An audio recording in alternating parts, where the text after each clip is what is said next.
I'm Haley, a dog groomer at A Diamond in the Rough in Fort Wright, Kentucky. Today we're going to talk about upkeeping your dog while your groomer's away. We're going to cover 5 topics. We're going to talk about nails, brushing. We're going to talk about the Ucky poop cleaning, the eye boogies, and bath tips. So stay tuned and we're going to go over it all.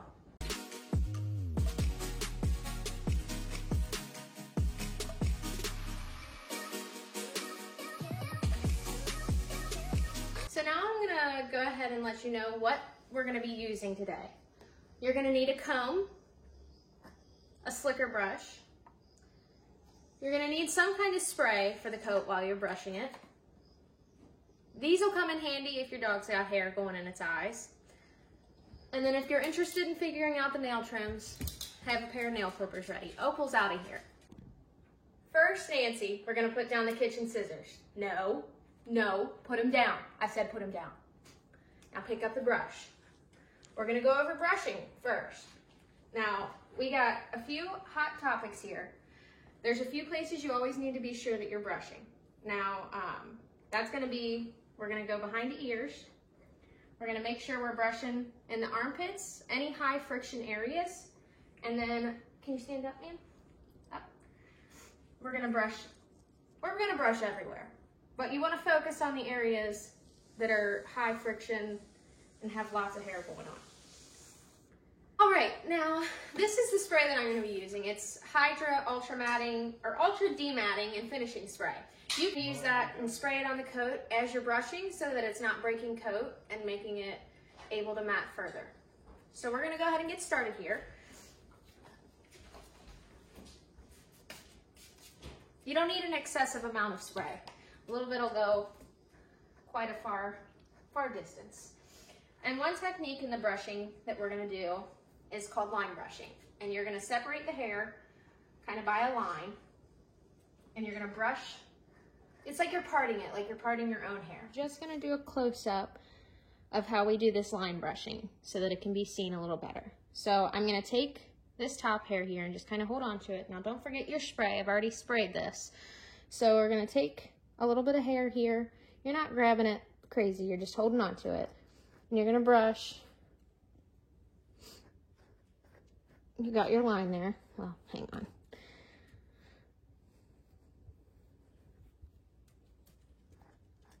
There you go. So then you've got that brushed out. We're going to take another layer up. Then we're going to take another.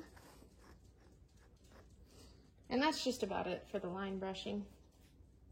So I'm going to start on this side so that you guys can get a better angle here. Lift your head up.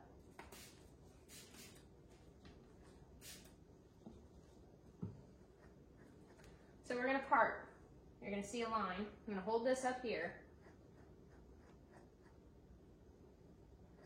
Her hair's a little shorter up here, so it's a little bit more difficult, but you can kind of see there's a line going. And you're going to do that everywhere. You're going to want to make sure that you're getting the armpits, you're getting in between the toes if they have hairy feet, or you're going to have a lot of mats going on in between the toes, and that's just not comfortable. You're going to want to make sure you're getting behind the ears, because they're flopping all day. They're going to make knots. Where are you going? And you're going to want to make sure you get behind the ears too, where you're going to get everywhere. But you want to make sure that you go in depth in areas of friction. So, can you stand up? Sometimes they get mats back here on the back of their heel. It's called their hock. And you just want to get everywhere. If their tail wags a lot, if they have long tail hair. What I do with dogs that have longer tail hair is I will take, move Opal over a little bit.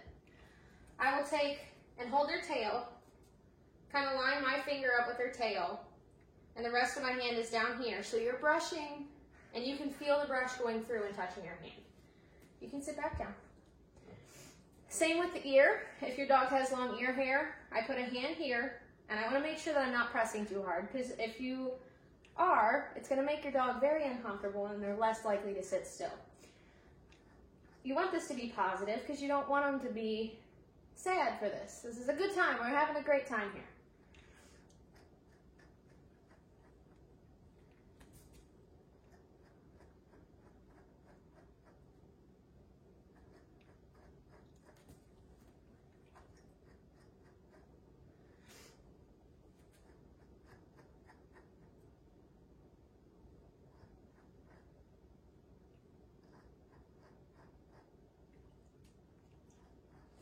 You're also going to want to make sure when you're getting the armpits, this is a sensitive area. If you think about it, I know I don't want a lot of brushing going on in my armpits, so I don't think she would either. So what I do is I'll hold her little foot, and I'll let her lay down for this typically, but for the sake of the video, she's mad because she has to sit. Can you sit up? Come on. So I have this here, I have her leg, and I'm going to brush out a little bit.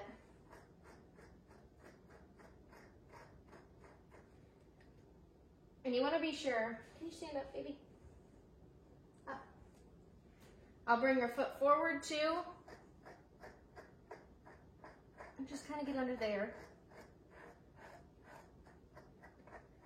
And keep in mind that the longer the bristles you have, the more effective the brush is going to be, because if you have short bristles, if you have bristles that are like half the length of this, they are not going to get into more than like a half inch of coat. They're just not going to do the job. You can sit back down. So now that you've got the whole dog brushed out, you want to go over with a comb. Anywhere the comb stops, you're going to want to start again with the brush.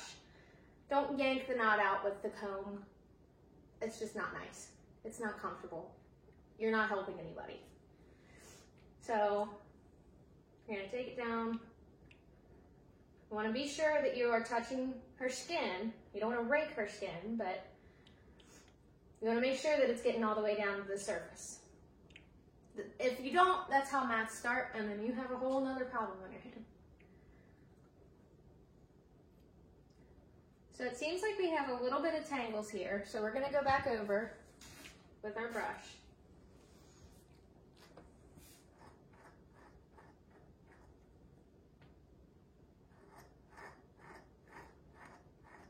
It's a good girl.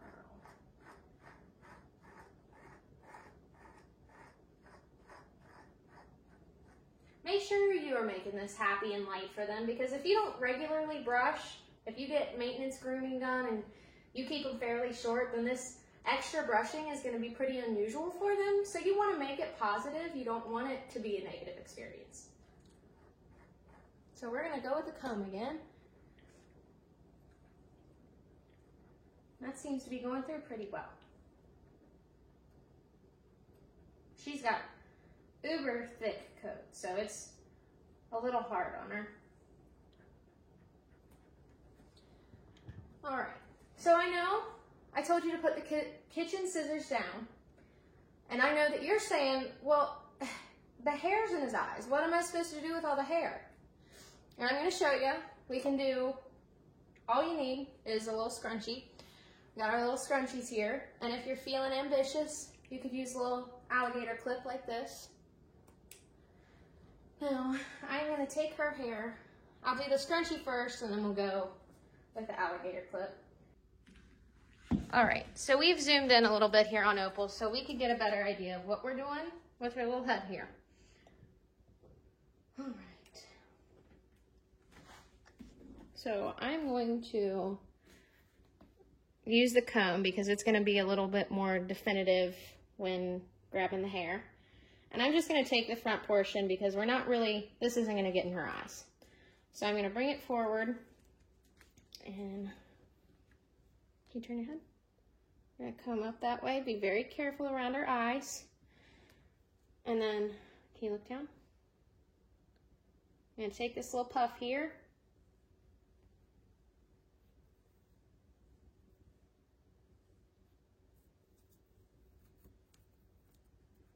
Try to keep that extra hair out so that you're not tying it around the band. Now when you're finished, you're going to take your comb and make sure that you do not have your dog's skin, because that can get dangerous. We don't need that. And if you'd like to, you can take your spray here, cover the IBs, and just kind of pat it up. And that should help keep the hair down out of her eyes for a little while. You might have to do it a couple times a day, but every little bit helps, right? And then once you take this out, you need to take it out at least once a day and brush it out, or it's going to create a mat and you're back to square one. So we're going to brush that out, and then a little bit different here. We're gonna go with the alligator clip. If you want to, you could probably do two, and it would keep them out of their eyes a little better. But I'm just gonna use one here. Can you keep your head up? She's getting so tired. And we're gonna just do a little clippy there. And that should pretty much keep it out of the way. So now that we're done with brushing, we need to talk about the not so fun, yucky, no-fly zones. The point of no return. We have to. Unless you don't care, then I don't really know why you're here. So, with that said, we are gonna move on to the eye boogies. Now, Opal here doesn't have anything too crazy going on. She's typically has a shaved face, so she doesn't have much hair to hang on to the boogies.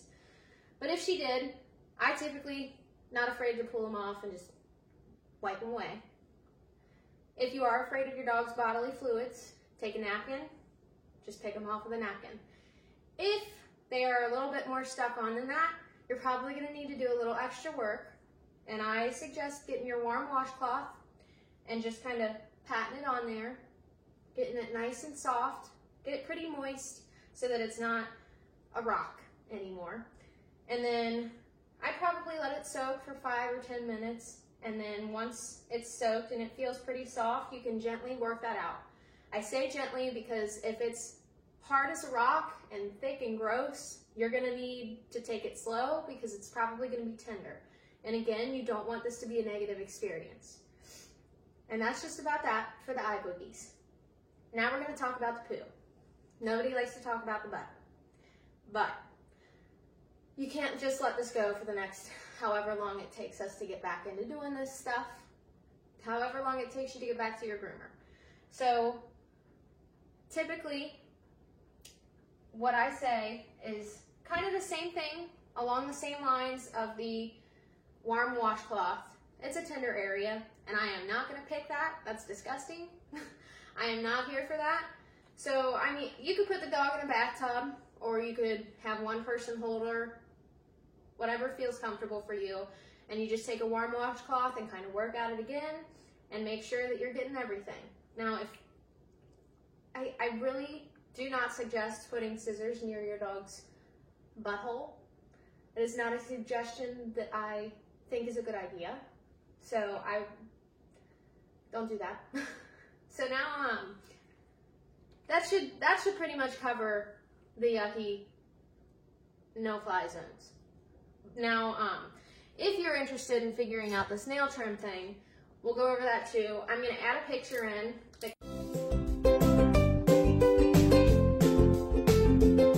goes over how to trim the nails, what you're looking for, what to do, what not to do. So with Miss Opal here, hers are kind of long. I have no excuse. All right. So now I'm going to get into bath tips, and I am not putting a dog in the bathtub and trying to record it at the same time, so these are just going to be some verbal tips. So something I always stick to is I like to start with the head. That way, if you get the ears wet at all, the shaking is done before the entire body is wet. So I get, and I will link a bunch of products and stuff that I recommend and like to use on my dogs down below, but I would recommend getting a good face shampoo, and just because it's tearless does not mean that you put it in the dog's eyeballs. I just don't. You know how tearless shampoo works for humans, it's probably the same for dogs. So I recommend starting with the face. You're gonna get the face wet. Do your best not to waterboard your dog. They're probably not a fan of getting their face wet.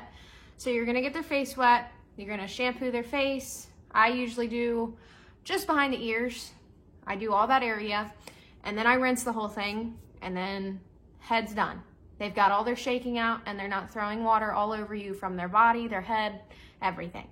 So now that their head is done, you're gonna move on to the rest of the body.